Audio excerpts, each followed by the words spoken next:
La Genèse, chapitre 37. Jacob demeura dans le pays de Canaan où avait séjourné son père. Voici la postérité de Jacob. Joseph, âgé de 17 ans, faisait paître le troupeau avec ses frères. Cet enfant était auprès des fils de Bila et des fils de Zilpa, femme de son père. Et Joseph rapportait à leur père leurs mauvais propos. Israël aimait Joseph plus que tous ses autres fils, parce qu'il l'avait eu dans sa vieillesse, et il lui fit une tunique de plusieurs couleurs. Ses frères virent que leur père l'aimait plus que tous, et ils le prirent en haine. Ils ne pouvaient lui parler avec amitié.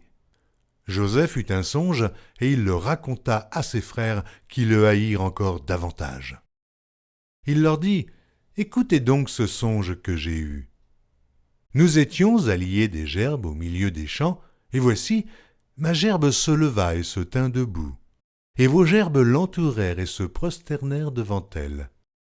Ses frères lui dirent « Est-ce que tu régneras sur nous? Est-ce que tu nous gouverneras ?» Et ils le haïrent encore davantage à cause de ses songes et à cause de ses paroles. Il eut encore un autre songe, et il le raconta à ses frères. Il dit « J'ai eu encore un songe, et voici, le soleil, la lune et 11 étoiles se prosternaient devant moi. » Il le raconta à son père et à ses frères.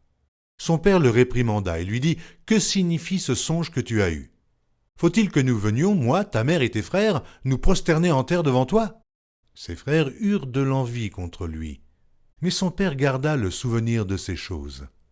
Les frères de Joseph étant allés à Sichem pour faire paître le troupeau de leur père, Israël dit à Joseph « Tes frères ne font-ils pas paître le troupeau à Sichem? Viens, je veux t'envoyer vers eux. » Et il répondit « Me voici. » Israël lui dit « Va, je te prie, et vois si tes frères sont en bonne santé et si le troupeau est en bon état. Et tu m'en rapporteras des nouvelles. » Il l'envoya ainsi de la vallée d'Hébron, et Joseph alla à Sichem. Un homme le rencontra. Comme il errait dans les champs, il le questionna en disant « Que cherches-tu » Joseph répondit « Je cherche mes frères. Dis-moi, je te prie, où ils font paître leurs troupeaux. » Et l'homme dit « Ils sont partis d'ici, car je les ai entendus dire « Allons à Dothan. » Joseph alla après ses frères, et il les trouva à Dothan. Ils le virent de loin, et, avant qu'il fût près d'eux, ils complotèrent de le faire mourir. Ils se dirent l'un à l'autre « Voici le faiseur de songes qui arrive. Venez maintenant, tuons-le, et jetons-le dans une des citernes. Nous dirons qu'une bête féroce l'a dévoré, et nous verrons ce que deviendront ses songes. » Ruben entendit cela, et il le délivra de leurs mains. Il dit « Ne lui ôtons pas la vie. » Ruben leur dit « Ne répandez point de sang. Jetez-le dans cette citerne qui est au désert, et ne mettez pas la main sur lui. » Il avait dessein de le délivrer de leurs mains pour le faire retourner vers son père.